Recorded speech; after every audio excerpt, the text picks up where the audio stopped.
Buenas, mi nombre es Carlos Ríos y voy a hablarles sobre los tratamientos térmicos. Se conoce como tratamiento térmico al conjunto de materiales de alineaciones de materiales y enfriamiento bajo condiciones bruscas de temperatura, tiempo de permanencia, velocidad, presión, alineación de los metales o las aleaciones en estado sólida o líquida, con el fin de mejorar sus propiedades mecánicas, especialmente la dureza, la resistencia y la elasticidad. Los materiales a los que se le aplica el tratamiento térmico son básicamente el acero, el vidrio y la fundición, formadas por hierro y carbono. También se aplican tratamientos térmicos diversos, cerámicos y maderas. Clasificación de los procesos de tratamientos térmicos. A través de los tratamientos térmicos podemos modificar las propiedades de los metales mediante alteraciones en su estructura, pudiendo así desempeñar con garantía los trabajos demandados. Las aleaciones de tipo ferroso son las que mejor se prestan a ello. El tratamiento térmico consiste en calentar el acero a una temperatura determinada, mantenerlo a esa temperatura durante un cierto tiempo hasta que se forme la estructura deseada y luego enfriarlo a la velocidad conveniente. Los factores de temperatura y tiempo deben ser muy bien estudiados, dependiendo del material, tamaño y forma de la pieza. Con el tratamiento conseguiremos modificar microscópicamente la estructura interna de los metales, produciéndose transformaciones de tipo físico, cambios de composición y propiedades, permitiéndonos conseguir los siguientes objetivos: estructuras de mejor dureza y maquinabilidad, eliminar tensiones internas y evitar deformaciones después del mecanizado, estructura más homogénea, máxima dureza y resistencia posible y variar algunas de las propiedades físicas. El tratamiento térmico del material es uno de los pasos fundamentales para que ésta pueda alcanzar las propiedades mecánicas para las cuales ésta está creada. Este tipo de procesos consiste en el calentamiento y enfriamiento de un metal en su estado sólido para cambiar sus propiedades físicas. Con el tratamiento térmico adecuado se puede reducir los esfuerzos internos, el tamaño del grano, incrementar la tenacidad o producir una superficie dura con interior dúctil. Muchas gracias. Buenos días, mi nombre es María Ángel Ochoa, integrante del equipo número 8. Les hablaré de temas importantes de la manufactura. ¿Qué es la templabilidad? Se conoce como templabilidad a una propiedad de los aceros, a través de la cual muestran su capacidad de endurecerse con tratamientos térmicos de temple. El término templabilidad equivale a una profundidad o penetración del endurecimiento, de tal forma que cuanto más uniforme sea la distribución de durezas desde la periferia al interior de la pieza, mayor será la templabilidad de ese acero. Existen distintos ensayos y metodologías para medir la templabilidad, entre ellos el ensayo más generalizado, que es el de Jomini, ensayo Jomini. Método Jomini o ensayo Jomini es un procedimiento estándar para determinar la templabilidad. Se trata de templar una probeta estandarizada del acero estudiado. Primero, se calienta a la temperatura de austentenización, enfriándola posteriormente mediante un chorro de agua con una velocidad de flujo a una temperatura especificada, el cual solo enfría su cara inferior. Dicha cara actúa como superficie templante y enfría la probeta de forma longitudinal hacia su extremo superior solo por conducción, apareciendo un gradiente de velocidades de enfriamiento desde la máxima velocidad en el extremo templado inferior a la mínima en el extremo superior. Una vez que la probeta se ha enfriado a temperatura ambiente, se desbasta una tira de 0,4 milímetros de espesor y se determina la dureza a lo largo de los 50 milímetros primeros de la probeta. En los primeros 12,5 milímetros, las lecturas de dureza se toman a intervalos de 1,6 milímetros y en los 37,5 milímetros siguientes, cada 3,2 milímetros. Después se traza una curva de templabilidad, representando los valores de dureza en función de la distancia al extremo templado. Otro tema de importancia es la curva TTT, un diagrama TTT, temperatura, tiempo, transformación de anemia o curva S, resume las posibilidades de transformaciones de la austenita para cada acero, imprescindibles tanto para el diseño de tratamientos térmicos como para la interpretación de las microestructuras resultantes después de los mismos. Su construcción experimental se realiza mediante un determinado número de muestras de acero que, previamente austenizadas, se enfrían en baños de sales a diferentes temperaturas y tiempos determinados. La microestructura obtenida en cada una de las muestras se analiza y se representa, obteniéndose así el diagrama TTT para ese acero. Otro punto importante es la martensita. La martensita es el nombre que recibe la fase cristalina en las aleaciones ferrosas. Dicha fase se genera a partir de una transformación de fase sin difusión, a una velocidad que es muy cercana a la velocidad del sonido de dicho material. El constituyente de los aceros templados está conformado por una solución sólida sobresaturada de carbono o carburo de hierro en ferrita y se obtiene por enfriamiento rápido de los aceros desde su estado auténtico a altas temperaturas. El contenido de carbono suele variar, desde muy poco hasta el 1% de carbono. Sus propiedades físicas varían con su contenido en carbono hasta un máximo de 0,7% de carbono. La martensita tiene una dureza de 50 a 68, una resistencia a la tracción de 170 a 250 kilogramos entre milímetros al cuadrado y un alargamiento del 0,5 al 2,5%. Es muy frágil y presenta un aspecto circular formando grupos en zigzag con ángulos de 60 grados. Se llama martensita en honor al metalúrgico alemán Adolf Martens. Otro tema importante es la perlita. La perlita es un cristal natural muy abundante en el planeta y también en Chile, aunque también puede ser encontrado de forma artificial. Se encuentra de forma natural distribuida por todo el planeta. Por otra parte, también la podemos encontrar de forma artificial, o sea, una piedra que ha sido triturada y mediante un proceso térmico, lo que era un granito se ha convertido en una especie de bolita de corcho, pero que no es un corcho. Es muy liviana entre sus características. Su peso es de 125 kilogramos por metro cúbico, tiene un pH neutro, es libre de plagas, enfermedades y malezas. Incorporada en sustratos es ideal porque favorece la buena aireación y absorbe grandes cantidades de agua. No es inflamable, debido a su color blanco, reduce la temperatura del sustrato y aumenta la reflexión de la luz, lo que es importante en invernaderos y sombreaderos. La perlita es un cristal natural, contenido un 5% de agua en su interior. Tiene la propiedad de expandirse cuando es sometido a altas temperaturas, presentando así una textura porosa y que además es liviana. Su uso al principio estuvo destinado a la construcción para la fabricación de morteros por su bajo peso, pero pronto fue descubierto para la jardinería, sobre todo para los que fabricaban de grano grueso. Se utiliza para mezclar en los sustratos, sobre todo para sustituir a las arenas, ya que carecen de uniformidad. Es decir, son distintas unas de otras y con capacidades diferentes. Y pueden venir infectadas por hongos, insectos u otras semillas, sobre todo si no han sido tratadas. Se dice que la perlita es inerte, o sea, pesa muy poco, cosa apreciada sobre todo en los viveros, y no absorbe agua, tan solo la retiene en su superficie. Su tamaño además permanece inalterable. Otro punto muy importante es la vainita. La vainita es una mezcla de fases de ferrita y de cementita. En su formación intervienen procesos de difusión. La vainita fue descrita por primera vez por Davenport y Edgar Bain, de quien recibe su nombre, como de apariencia similar a la martensita sin tratamiento de revenido. La vainita forma agujas o placas. Va a depender de la temperatura de transformación. Los detalles microestructurales de la vainita no son tan finos que su resolución solo es posible mediante el microscopio electrónico.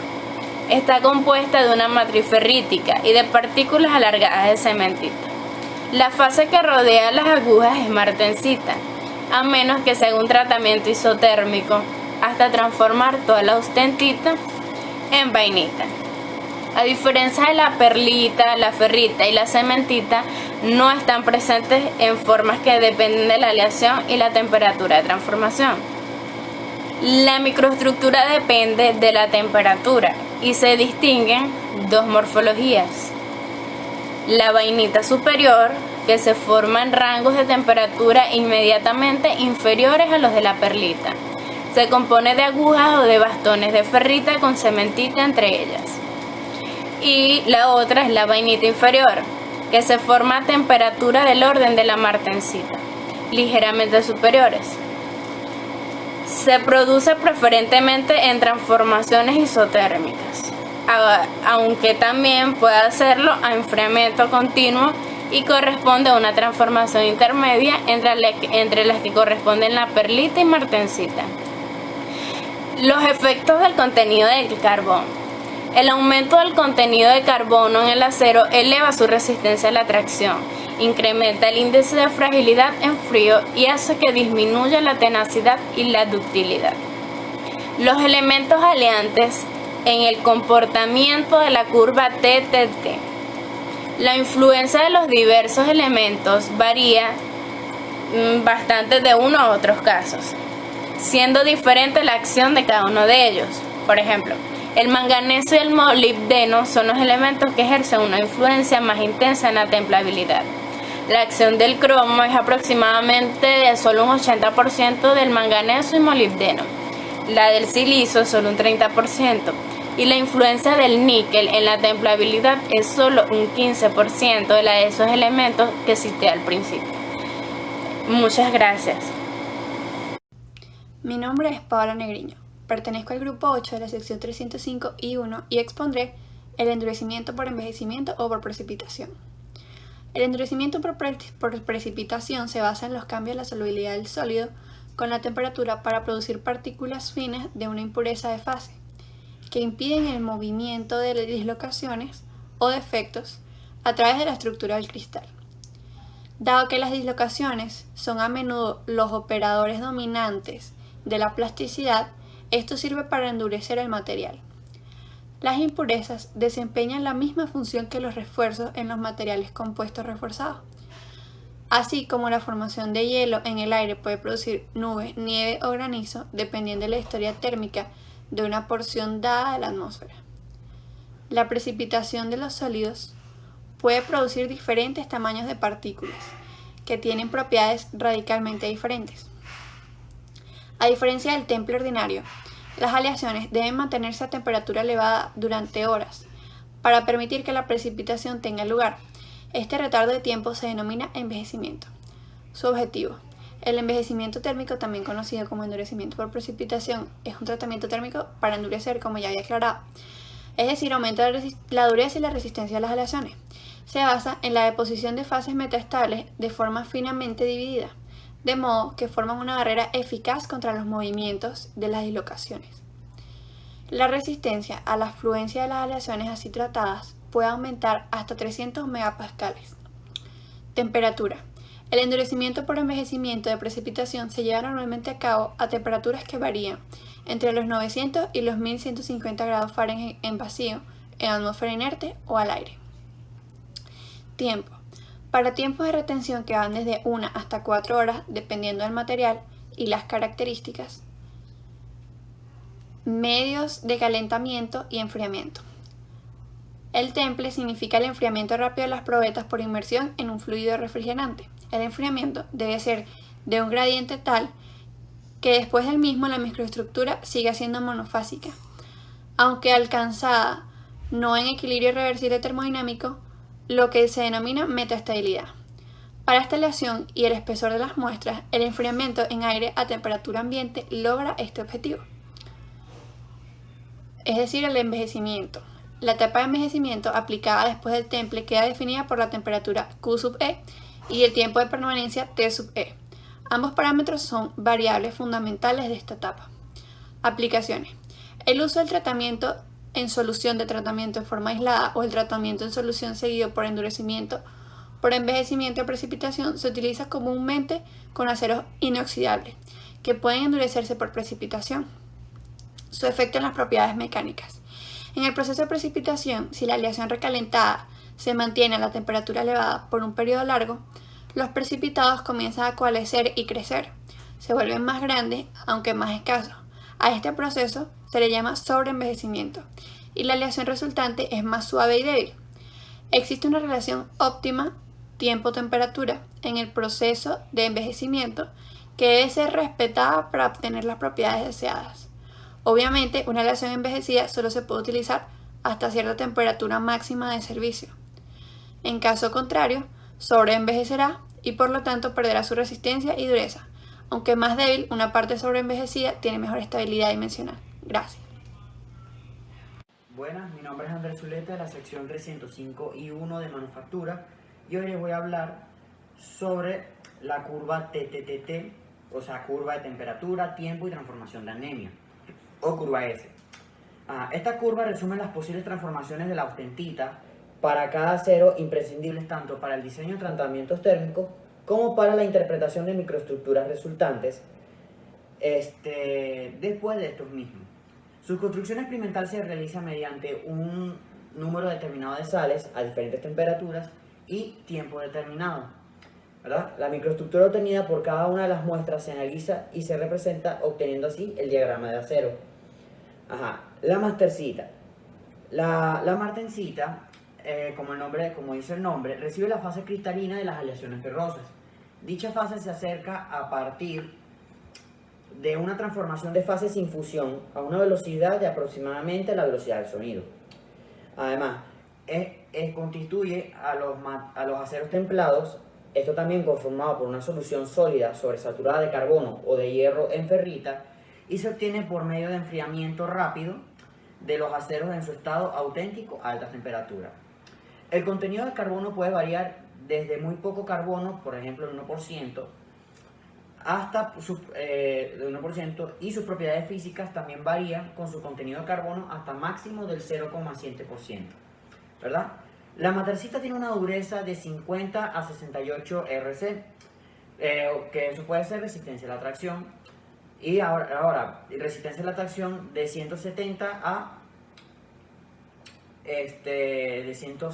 250 kilogramos milímetro cuadrado, y un alargamiento aproximado de 0,5 al 2,5%, muy frágil y representa un aspecto acircular, formando grupos de zigzag en unos ángulos aproximados de 60 grados. Los aceros templados suelen ser demasiado duros y frágiles, inconvenientemente que se corrige por el medio de revenido, que consiste en calentar un acero a una temperatura inferior a la crítica, que puede ser por lo menos 727 grados centígrados, dependiendo de la dureza que se posee obtener, enfriándolo luego por aire o enfriándolo luego al aire o en otro medio. Por extensión también se denominan las martensitas por las fases que se producen a raíz de una transformación sin función de materiales metálicos. La transformación de los materiales metálicos solo ocurre en el acero, sino que en otros sistemas de aleaciones que se caracterizan por experimentar transformaciones sin difusión. La perlita. La perlita es un cristal muy abundante en el que se plantea y también se puede ser encontrado de forma artificial. Esta se encuentra de forma natural distribuida por todo el planeta. Por otra parte, también la que podemos encontrar de forma artificial, ya sea una piedra que ha sido triturada o mediante un proceso térmico, puede ser el granito, se ha convertido en una especie de bolita de corcho, pero que no es un corcho. También esta es muy liviana, solo pesa 125 kilogramos por centímetro cúbico, tiene un pH neutro, es libre de plagas, enfermedades y malezas. También incorpora sustratos, porque favorece a la buena aireación y absorbe grandes cantidades de agua. Esta no es inflamable. Su color blanco reduce la temperatura del sustrato y aumenta la reflexión a la luz, lo que es importante para efectos invernaderos y sobreadero. Y también la perlita es un cristal natural contenido en un 5% de agua en su interior. Además, la propiedad de expandirse cuando es sometido a alta temperatura, presentado así una textura, digamos, porosa y liviana. La vainita. La vainita es una mezcla de fases de ferrita y cementita. En su formación intervienen procesos de difusión. La vainita también fue descrita por primera vez por Edgar Vine, quien describe con su nombre de apariencia similar a la martensita sin tratamiento revenido. La vainita forma como unas agujas o placas dependiendo de la temperatura de transformación. Los detalles de las microestructuras de la vainita son tan finos que la resolución es posible mediante un microscopio electrónico. Esto solo está compuesto por una matriz férrica y de partículas alargadas de cementita. La frase que rodea a las agujas de martensita, a menos que se haga un tratamiento isotérmico hasta transformar toda la ausentita en vainita. La transformación de vainita también depende del tiempo y la temperatura en la que se puede representar en este diagrama de transformación isotérmica. Las temperaturas inferiores a la formación de la perlita en los tratamientos isotérmicos realizados entre 540 y 727 grados centígrados, se forma la perlita entre unos 215 y 250 grados. Además que el producto de transición de vainita comparten entre sí una parte de la aleación que se puede transformar en perlita o en vainita. La transformación de otro microconstituyente solo es posible volviendo a calentar hasta formar una ausontita. Los efectos del contenido de carbono. El aumento del contenido de carbono en el acero eleva su resistencia a la tracción e incrementa el índice de fragilidad en frío, haciendo que disminuya su tenacidad y la ductibilidad. Los elementos adyacentes al comportamiento de la curva TT. La influencia de los diversos elementos varía bastante en unos casos a otros, siendo diferente la adición de cada uno de ellos, como puede ser el magnesio o el molibdeno, que son elementos que se ejercen una influencia más intensa, y la acción del crono es aproximadamente de un 80% del magnesio, y del molibdeno puede ser de un 30%, igual como la del silicio. Además que su influencia, la influencia del níquel a la temperatura de la templabilidad es de solo un 15%, ¿verdad?, de los elementos cintados al principio. Y bueno, esto es todo lo que voy a decir por hoy. Muchas gracias, espero que les haya gustado.